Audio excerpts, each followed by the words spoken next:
오늘은 타는 목마름으로 갈망하라 라는 제목으로 함께 은혜를 나누도록 하겠습니다. 성도 여러분, 모두 즐겁게 추석 명절을 보내셨지요? 네. 저도 아버님과 동생들을 만나서 행복한 추석 연휴 시간을 보냈습니다.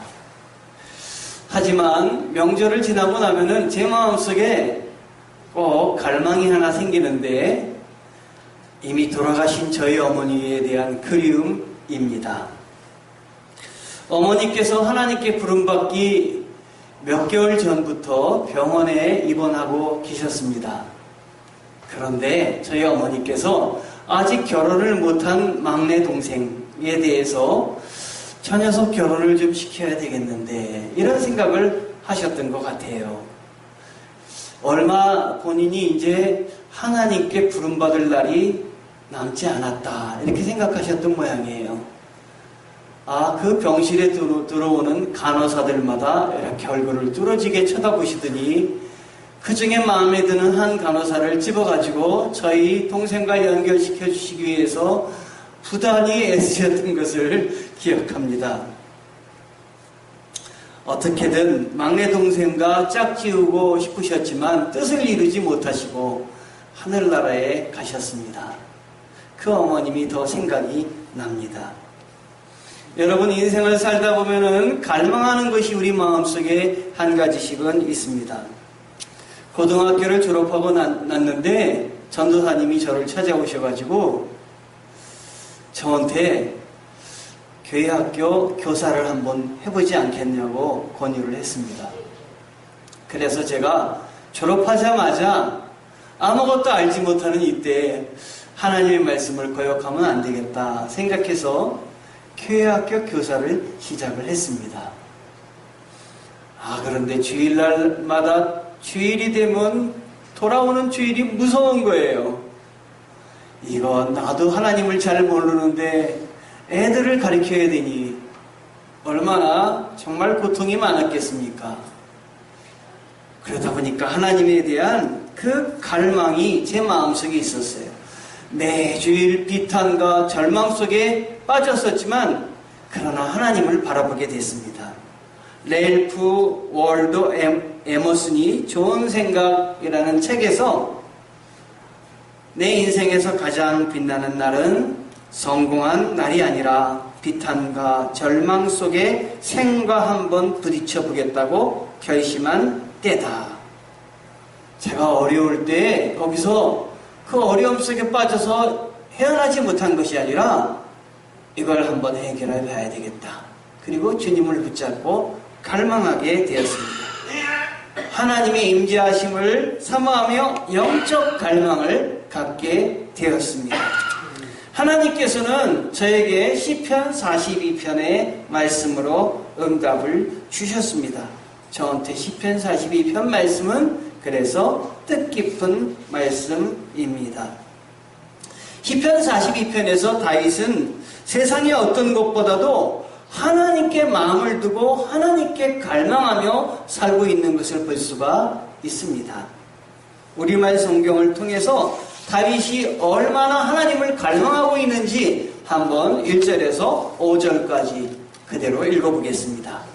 오 하나님이여, 사슴이 목이 말라 헐떡거리며 시냇물을 찾듯이 내 영혼이 목이 말라 주를 찾습니다.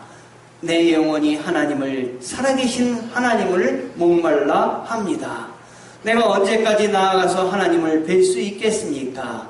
사람들이 밤낮으로 내게 내 하나님이 어디 있느냐 하니 내 눈물이 밤낮으로 내 음식이 됐습니다. 지난 날들을 생각해보면 내 영혼을 토해내지 않을 수 없습니다. 내가 많은 사람들과 함께 그 행렬을 이끌고 하나님의 집으로 가며 명절을 지키러 가는 사람들 사이에서 기뻐 외치며 찬양했습니다. 오, 내 영혼아, 왜 그렇게 풀이 죽어 있느냐? 왜 이렇게 내 속에서 불안해하느냐? 너는 하나님을 바라라. 그 도와주시는 얼굴을 보아라. 내가 오히려 그분을 찬양하리라. 여러분, 다윗은 어떤 처지에서 하나님을 갈망했습니까? 사람들에게 버림받은 처지였다고 1절에 말을 하고 있습니다. 다윗은 이스라엘이 블레셋과 전쟁에서 쩔쩔매고 있을 때 적군의 대장 골리앗을 쳐서 승리하였습니다. 그 후로 사울왕은 다윗을 높이는 것이 아니라 자기의 그 왕의 위치가 이 다윗으로 말미암아 위험하다고 느껴서 다윗을 쫓아서 죽이려고 이리저리 애썼습니다. 다윗은 도망자의 처지가 되고 말았습니다.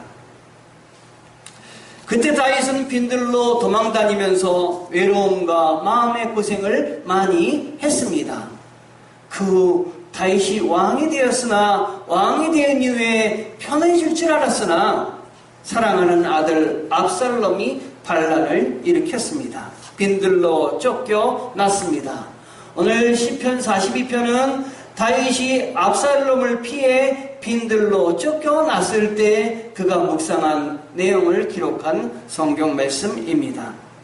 온갖 사랑을 다해서 키운 자식에게서 버림받고 쫓기고 목숨마저 위태로운 이 상황에 처했을 때 다윗의 마음은 어떠했겠습니까? 그는 이 어려운 쫓기는 버림받은 상황에서 하나님을 바라보았습니다. 여러분, 우리에게 있는 악한 환경은 신앙의 위기입니다. 그러나 그 악한 환경의 포로가 되지 않고 극복하면은 오히려 이 악한 환경은 우리의 신앙을 더욱더 강해지게 만드는 것입니다. 그는 하나님께서 멀리 떨어져 있다고 생각을 했습니다. 2절에서 그는 내가 어느 때에 나아가서 하나님 앞에 배울고 이렇게 말을 했습니다. 이 말은 내가 하나님을 사랑하는 하나님을 그리워하는데 내 말은 내가 언제 나아가서 하나님을 뵐 수 있겠는가? 어느 때나 내가 성전에 올라가서 하나님을 경배하며 그때가 언제 올 것인가? 그는 이렇게 기도했던 것입니다. 성전에서 멀어진 것이 하나님과 멀어진 것처럼 생각이 되었습니다. 그래서 다윗은 외롭고 슬펐던 것입니다. 이런 처지에서 그는 낙심하기보다 하나님을 갈망했습니다. 3절에 보니까 그는 사람들에게 조롱을 받고 있습니다. 다윗은 전에는 안식일에 성전에 올라가는 사람들을 인도하며 다녔습니다. 그런데 이제는 쫓겨난 처지가 되니까 3절에서 사람들이 종일 나더러 하는 말이 내 하나님이 어디 있느냐 하면서 조롱한다고 했습니다. 그래서 다윗은 내가 눈물이 음식이 되도록 지낸다라고 이야기를 했습니다. 그러나 그래도 나는 하나님을 바라본다. 이렇게 다윗은 이야기했는데 이것이 바로 뭐냐? 믿음의 사람의 모습입니다. 오늘 우리는 깊이 생각해야 합니다. 눈물을 흘리는 것, 그것은 바로 자기 성찰이 시작되는 시간입니다. 내가 누구입니까?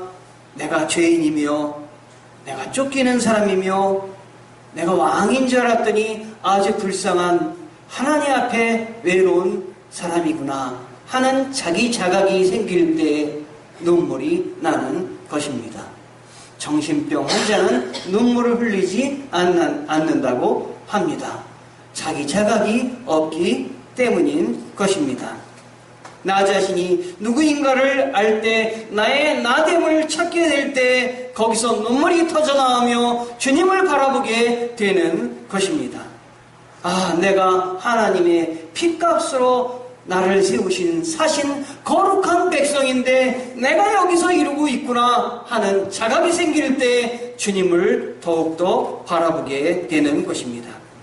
내가 하나님이 원하시는 일을 하지 않았기 때문에 내가 여기까지 왔구나, 내가 이렇게 됐구나, 나 자신의 죄인된 모습을 바라보게 되는 것입니다. 이럴 때 눈물이 내 안에 생깁니다. 여러분, 내 감정의 투사로 눈물을 흘리지 마시기 바랍니다. 남에게 내 문제를 전가해서 미워한다고 해서 내 문제가 해결되는 것은 아닙니다. 또한 자기의 미래와 운명에 대해서 관심을 가질 때 눈물이 있는 것입니다. 내가 남에게 내 모든 감정을 투사할 때는 눈물이 있는 것이 아니라 원한이 있게 되고 미움이 내 마음속에 가득 차게 되는 것입니다. 여러분, 이대로 간다면 여러분의 삶은 어떻겠습니까? 이대로 가면 어디로 가는 것이겠습니까?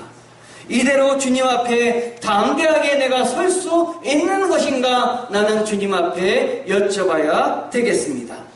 비로소 내 운명에 대해서, 영원한 미래에 대해서 생각할 때 거기에 내 마음에 영적 눈물이 있는 것입니다.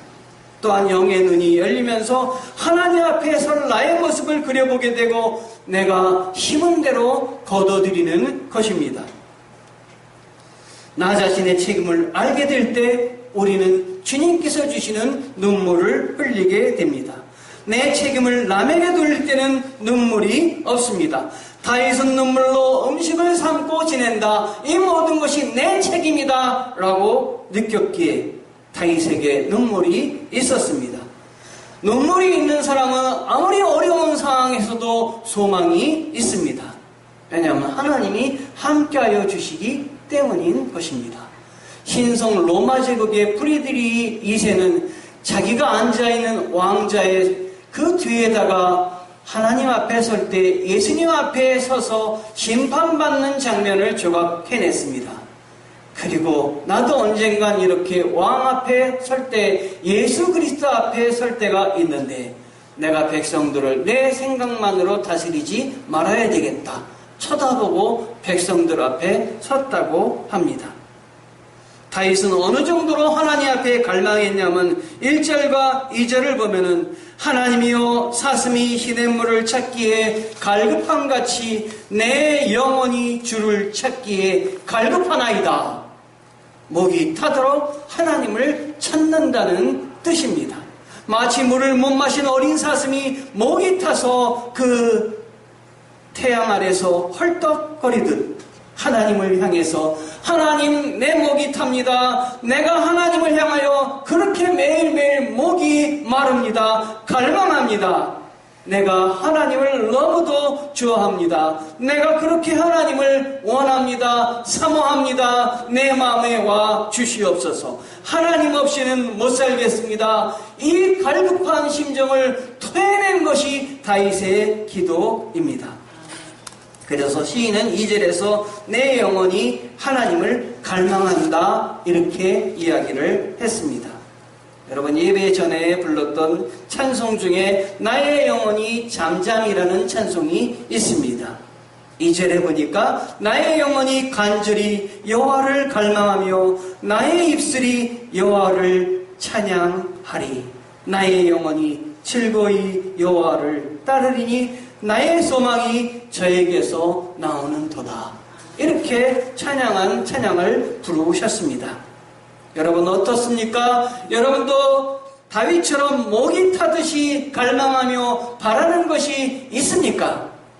목이 타도록 갈망하며 바라는 여러분의 소망이 무엇입니까? 무엇이 그토록 여러분의 목을 태웁니까? 돈입니까? 아니면 세상의 영화입니까? 정욕입니까? 여러분, 세상이 주는 그 어떤 것으로도 인생의 갈증을 풀 수가 없습니다. 교회는 사람을 모으는 데 관심이 많습니다. 개인은 돈을 모으는 데 관심이 많습니다. 그러나 예수님은 돈을 모으고 사람을 모으는 데보다 한 영혼을 찾는 데 관심을 갖고 계십니다. 예수님은 사람을 모아놓고 말씀을 전하고 사람을 모아놓은 다음에 그거 가지고 영화를 부리지 않으시고 그 자리를 떠나셨습니다. 사람들을 흩어지게 하셨습니다. 목마른 영혼의 갈증을 채우기 위해서 애쓰셨던 분이십니다. 우리도 영혼 사랑에 집중해야 됩니다. 사람을 모아서 교회의 크기를 키우는 것보다 더 앞선 것은 영혼을 사랑하는 마음을 잃지 말아야 됩니다. 예수님께서 수가성을 지나시다가 물을 기르러 온 한 여인을 만나셨습니다. 이 여인에게 이렇게 말씀하셨습니다. 이 물을 먹는 자마다 다시 목마르려니와 내가 주는 물을 먹는 자는 영원히 목마르지 아니하리니 나의 주는 물은 그 속에서 영생하도록 솟아나는 샘물이 되리라. 인생의 갈증은 아무도 아무 것으로도 풀 수가 없습니다. 패션 오브 더 크라이스트라는 영화를 만든 멜 깁슨을 여러분은 아실 줄 압니다. 그 영화에 저도 감명을 받고 많이 눈물을 흘렸었습니다. 그런데 이 멜 깁슨이 이번에 26살 여친과 9번째 아이를 임신했다고 합니다. 전에 부인과 사이에서 7명을 낳았는데 그 부인과 이혼하고 또 한 명의 부인을 얻어서 결혼해가지고 거기서 또 한 명을 낳고 이번에는 그것도 모자라서 26세의 여친과 9번째 아기를 가졌는데 이 아기가 내년 2월달인가 태어난다고 하는 해외 토픽이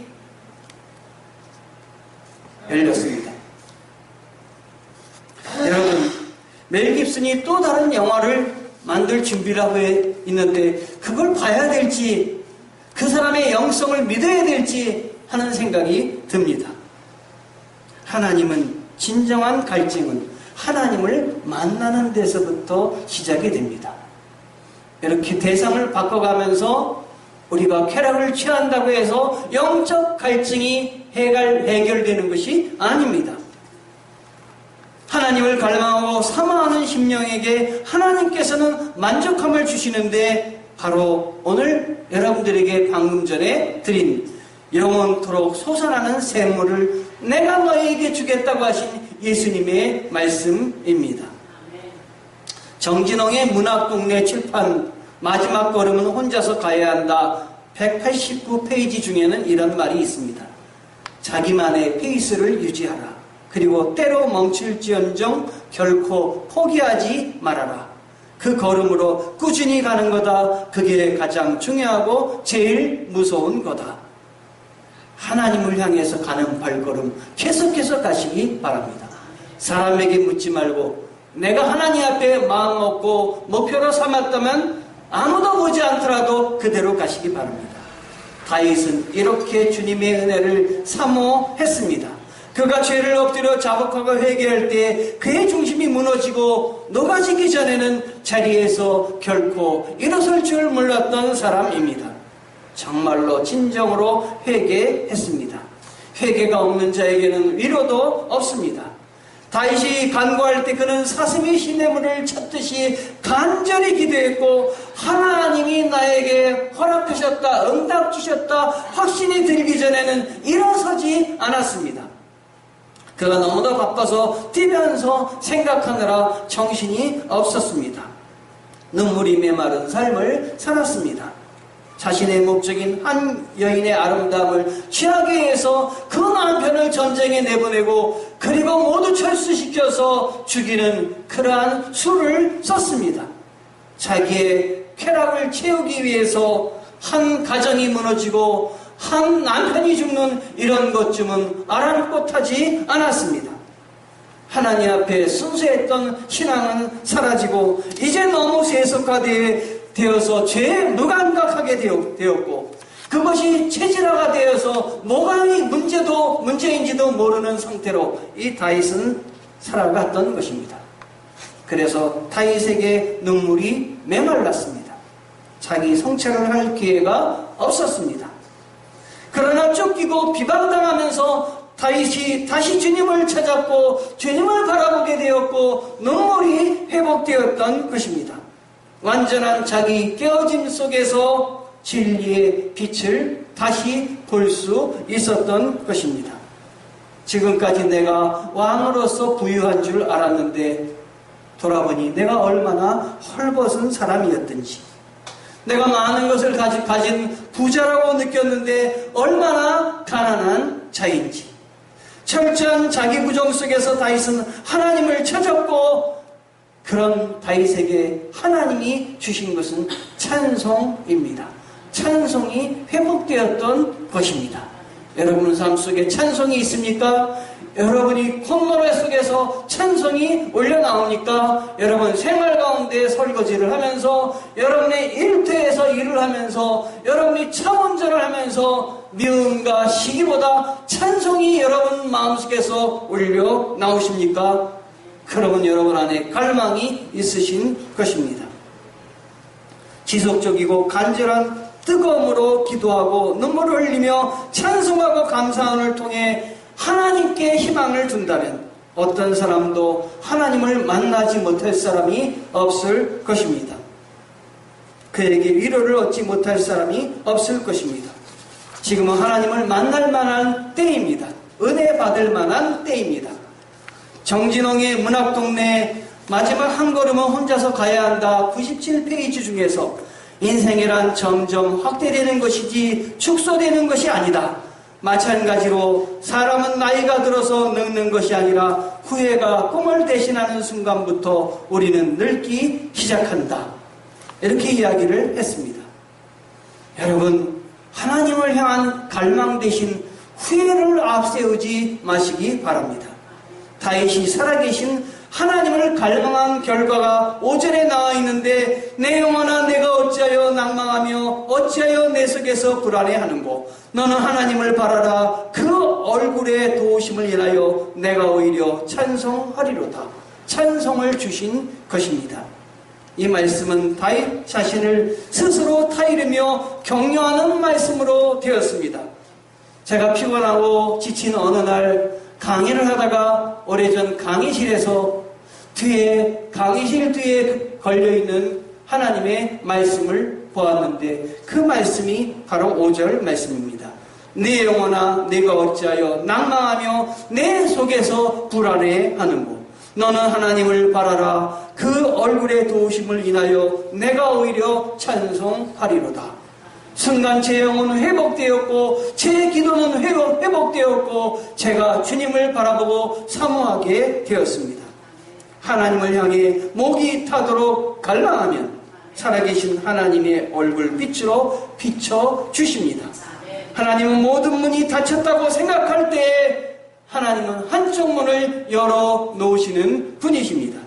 어려울 때 만족하게 힘을 얻고 위로받아서 낭망이나 불안을 던져버리고 오히려 찬송하게 하시는 분은 하나님이십니다.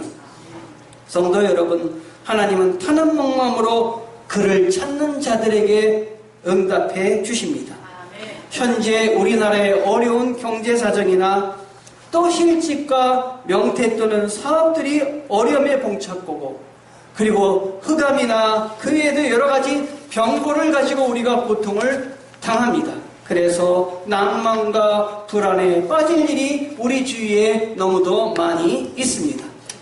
그럼에도 불구하고 목마른 사슴이 물을 찾듯이 살아계신 하나님을 갈망하면 하나님께서 우리에게 새 힘을 주시고 위로해 주십니다.